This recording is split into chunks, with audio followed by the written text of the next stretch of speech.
everyone seems more or less on the same page about most guys. And what we like about you every year is that you tend to be different. And a couple of places, I think, where you are significantly different. We'll get to the receivers in a minute, but one of them is Drake Maye. And actually, it's not just you on this Drake Maye thing, but the longer we go, the more people seem to have soured on Drake Maye. Why do you have him? You have him QB6, right, in your third tier? Tier 4, right. Talented Fourth project. Tier. Yeah, exactly. That's kind of how I view him, right? There's things he's got to work on. Now, listen, I love the prototype size, right? He is a good athlete. There's no doubt about that. He can run, right? I do like the way he moves and all that as well. But I think my biggest thing, and like as I sit here and just, go through my notes and all that, right? Like, I like his feet, but I don't like his base. It gets way too narrow, right? He needs room to throw the football, right? Where like a guy like Caleb or Jaden Daniels could just stand there with the pocket collapsing and still make throws and not have to step into it or crow hop into it or do anything like that, right? So there's that. There's some mechanical issues, Sam, that scare me, that I'm not sure, that I just feel like, oh, they'll definitely get fixed, right?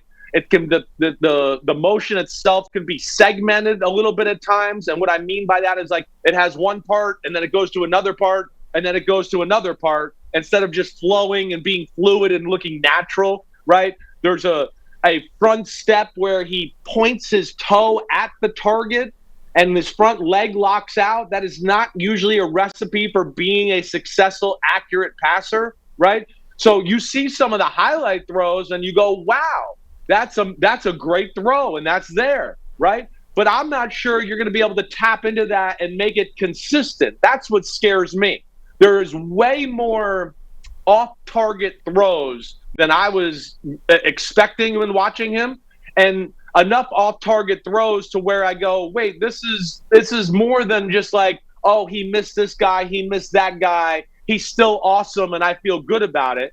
It's egregious at times where I just go, whoa, you missed the throw, and it looked like that. Or some of the completions where I go, man, he's wide open. You hit him in the chest, he's going to run for 50 yards, and the guy has to go down to the ground or turn around. So the ball is just everywhere, and I've never seen a really great quarterback have a college film or throw it or a pro day like he did, where they lose control of the ball as much as Drake Maye, and that's what concerns me, guys. I think the statement that you were mocking is what I said when I was watching him. Because there's a lot of bad stuff on there, and my 2022 notes are similar. I'm like, anytime he tries to reset his feet, it's inaccurate. He's got to hit his layups, deep ball's kind of flat. Yes. I've got all these negatives. And then at the end of it, I'm like, he's still an awesome quarterback prospect. It's okay.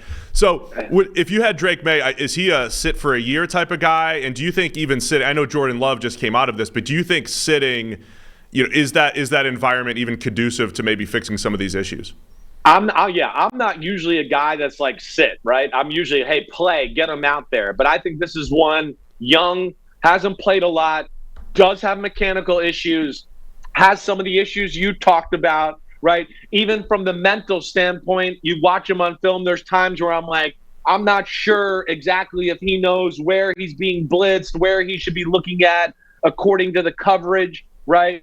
And that, your other point too, hey, the NFL, you guys know, especially for top draft picks, I mean, your life is moving around the pocket. You don't have a good offensive line. You're on a bad team, and now I got to make a good throw, right? And those are things that he does not thrive well in, no doubt about it. So, yeah, I mean, I see some of that high-end talent, and I hear people go, oh, it's like Josh Allen or Justin Herbert, and I just go, it's not to me. They didn't lose control of the football the way this guy does. And Josh Allen, hey, he had plays where you go, what is he doing? But I never went, oh, he lost control of the football. I went, why is he trying to squeeze that ball in between three people and throw it 155 miles per hour, right? Right. There's a difference there to me. And that's what scares me a little bit about Drake Maye. And you and your dad, I remember, were big Josh Allen guys coming out, right? You loved the tools, the arm strength. Obviously, he's turned out to be an absolute superstar and cleaned up some of his issues coming out. So, definitely. So you don't like when you see – because and I think you liked Herbert coming out too? I did. I liked Herbert a lot. I mean, I had Burrow 1, Herbert 2, right? In the year of Tua and Jordan Love there, right? Right. So I mean, you've been pretty good as far as identifying the big arm talent type of guys who have been able to develop, and you're not putting Drake Maye necessarily into that same category. No, I'm not. Yeah, it's just that there's a few too many in that, the box over here where I go, ooh, this scares me, this scares me, this scares me, this needs work, to where, again, I'm not against saying he's a first round draft pick. I get that. But when I hear right, I hear people say the things you say and then go, he's the number 3 pick of the draft. And I want to go, wait, rewind that.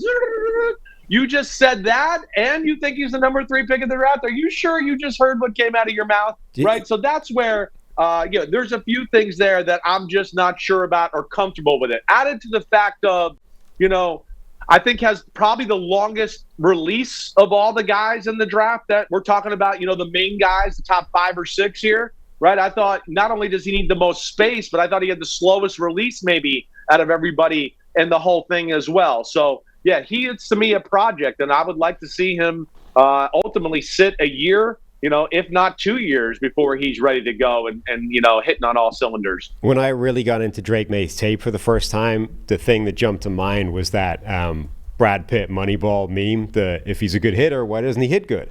Like that's Drake Maye, right? If he's this good, why isn't he this good? Like where is it? Exactly. It's a great way to say it, right? I think right now it's a little bit of like, hey, I think a lot of the media and the draft experts, and again, I'm not trying to sit here on a high horse and tell you I'm always right. I've certainly had my swings and misses. I know that, right? I'm the guy that put Zach Wilson in front of Trevor Lawrence, right? So I know I'm not perfect. This is not a perfect business. But I do feel like with this one, it's a little bit of like, wait, we had him ranked here 2 years ago, and we don't want to let that down. And then he looks like the prototype, so we're just going to keep riding this no matter what. And I think you guys are seeing it the same way I do. When you unpack it, it's not as flattering as you expect the film to be with Drake Maye. The one last thing on Maye, though, the reason why I do like him though is the way he throws to the middle of the field. I know some of the.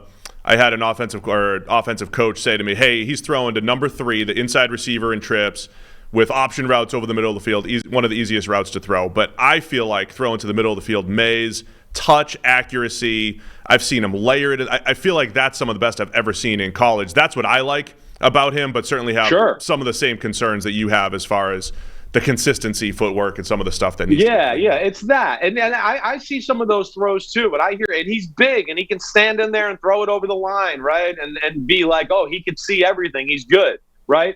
But even with that, like to your point, there was throws where I went, wow, okay, that was a nice throw. That was the right way to do it.